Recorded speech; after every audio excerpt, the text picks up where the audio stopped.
Welcome back for a new movie review. And I am right now working on 2 future Disney reviews since I have yet to do a actual animated Disney film. So I thought I would start doing a couple of reviews for some anime films. The first on the list of 2 right now I'm going to be working on is Frozen, the newest. And one of the other ones I'm working on is a review for Disney's The Little Mermaid. But first, let's get started with Frozen. Okay, so the basics of course, the film Frozen, released in, of course, 2013. It would go on to be the largest grossing film of that year for Disney, which is quite impressive. It would... The only other film that would rival it end up coming in second place, also from Disney/MCU, Iron Man 3.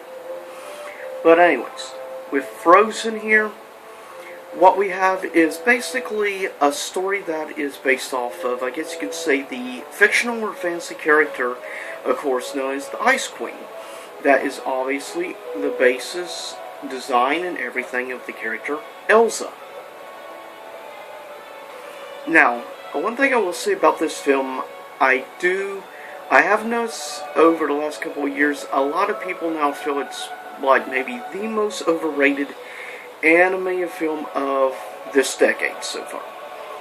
Given how hard they really pushed it, I kind of see honestly where they're coming from in utmost respect. But with that said, I still personally really enjoy this film. I've personally watched this film now probably 5 or 6 times, and I've enjoyed it every time. But I have a soft spot for musicals, which I dare say, at least for me personally, this is easily the best musical they've done since it's one of the only musicals really they've done since, of course, their film Princess and the Frog, which, by the way, if you've never checked out, I only recently, for the first time, finally checked out the film, and I was pleasantly surprised how good it was. But overall music numbers, I prefer Frozen over Princess and the Frog. For me personally, I view Frozen in easily my top 10 favorite 3D anime films of all time. That's just where it is. And it's one of my favorite Disney musicals of all time, in all honesty. I dare say it's the best musical since maybe 1998, that being Mulan. So yeah, obviously I love the artistic style of this film. I want to say specifically about it. Of course, we have basic characters. We start off, of course, with a musical number where we see them cutting ice and things, and we get introduced to this young, upstanding, of course, character later on will become a major side character, obviously. We have, at first, a child version, of course, Elsa and her sister, of course, and they're playing around, and she accidentally hits her sister's heart with cold blast. Luckily, they go to these, I guess you could say, rock trolls, and to get things, and he also gives wise words about it, and it's quite fascinating actually. And then we see, of course, the parents put gloves on Elsa's hands, covering them up, and teaches a basic thing, which is conceal, don't feel, and not to let them see or know about it. Obviously, then the parents of Elsa and her sister goes off to another land on their ship. Fun fact, it was announced later on, people involved in Frozen and people at Disney, that apparently the parents of Elsa and her sister, come to find out, were apparently the parents of Tarzan. So Tarzan is actually brother to Elsa, and yeah, that's very interesting and confusing. I guess they're trying to build a animated cinematic universe now. Why not? They already got the MCU. Might as well. But also we have, of course, later on we see Elsa is getting ready to be, or rather, should say, she ends up being in her coronation ceremony, of course, to become the new queen, obviously, of the land. That's weird. Why there's like a 3-year window there, or whatever, from the parents' deaths and stuff, to be coronated. I'm not sure why you wait that long. It makes no sense, but it's a Disney animated movie, so let's just push logic outside the window, shall we, when it comes to that. And one thing I will say about this film in general, the music number's fun, and of course, who can forget Let It Go?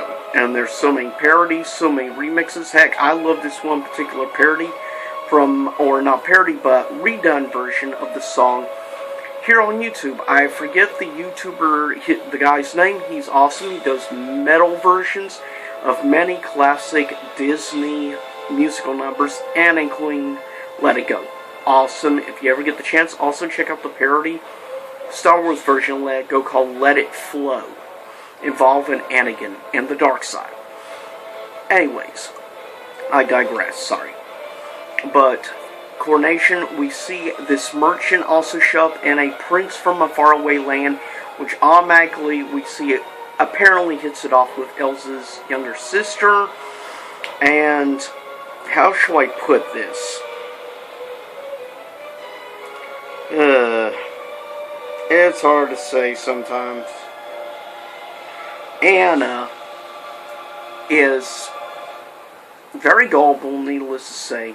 Anna, Elsa's sister, but Anna, she's funny but quirky, of course, which I like, honestly. Anna, for the most part, her character, gullible, but at the same time, kind of cute, I guess you could say, personality. But, and of course, she hits off with this prince, and we see the basic tropes in many past Disney films with the whole romance situation and everything. Then we end up seeing her Anna trying to introduce him to, obviously, the now Queen Elsa. And with that said, we see a interesting situation where she ends up blasting ice, of course, and causing a situation with that merchant, which he feels that she tried to kill him, obviously. And, like, yeah, he goes kind of nuts. But he's kind of, let's keep in mind, he's self-centered.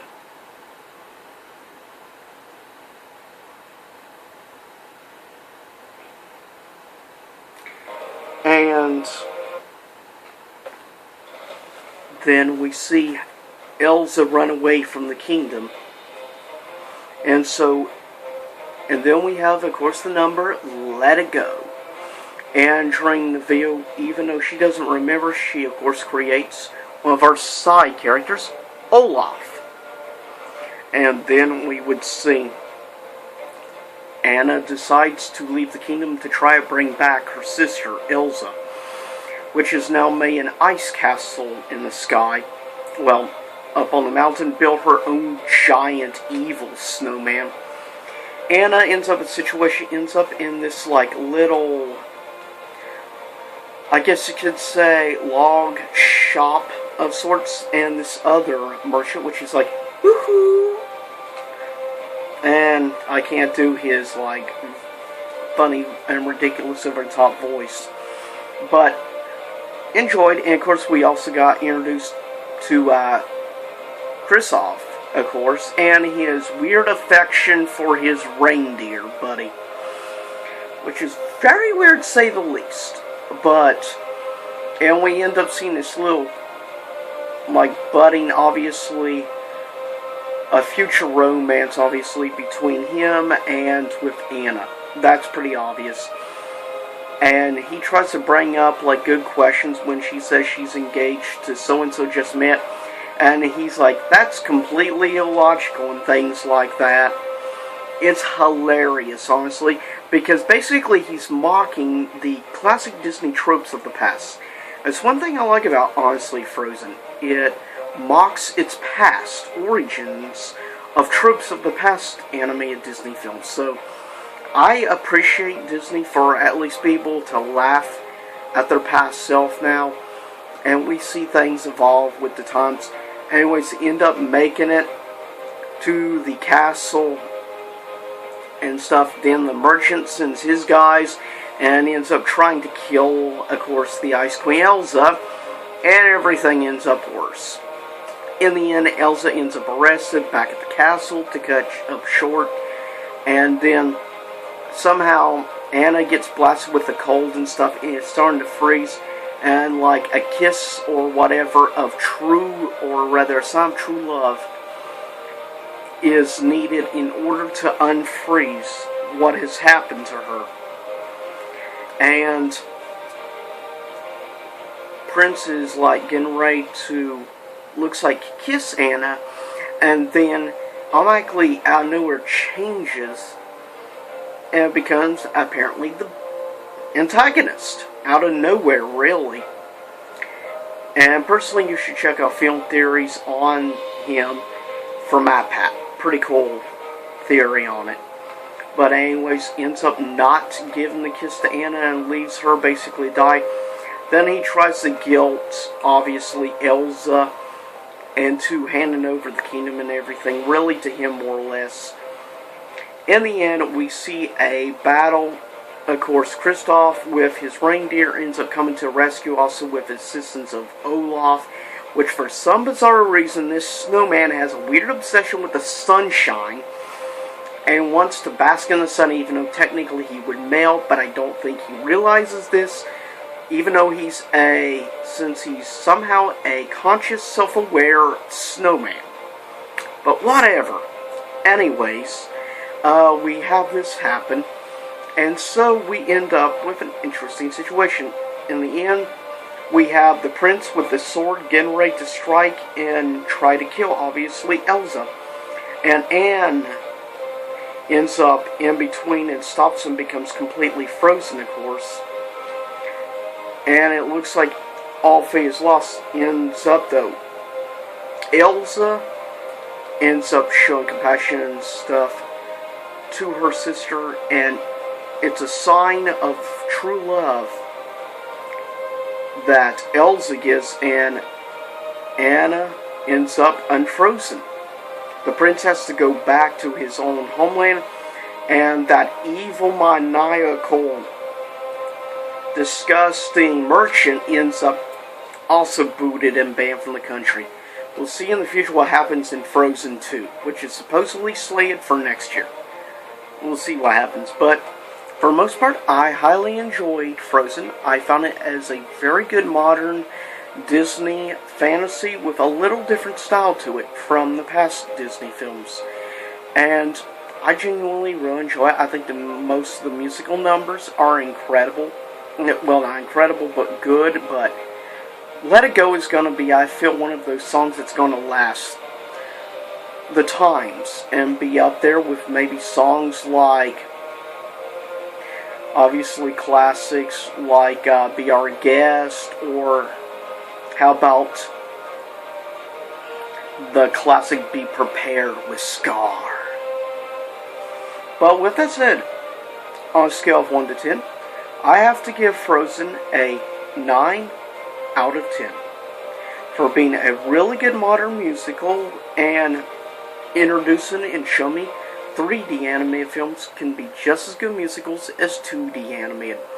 For the longest time, I didn't really see any true musicals in 3D films. It pretty much had always been 2D, obviously, because even Princess and the Frog, which would be the last Disney 2D animated musical we would see. Unfortunately, I really hope someday Disney does a future 2D animated musical again. But I think with films like Frozen, I think we have a good future in 3D anime and musicals. And I feel this is definitely a modern day classic. And Frozen would end up being only the second animated film to surpass The Lion King, but it would also surpass Pixar's Toy Story 3 to become the largest grossing animated film of all time. Largest grossing 2D animated film is still held to this day by The Lion King from 1994. So congrats to The Lion King for holding on to that. And it looks like it won't be surpassed, at least not anytime soon. And I thought it was only right to use in the background music from Game of Thrones, because we talked about wintertime and Frozen. I thought theme-wise, why not? Winter has come. But this is the review for Disney's Frozen. As I said, 9 out of 10, good classic, and stay tuned in the future for another upcoming Disney film review of the 1989 classic, the film that would lead to the renaissance, if you will, of Disney of the 90s. The Little Mermaid. And I'll see you all next time. Same YouTube time, same YouTube channel.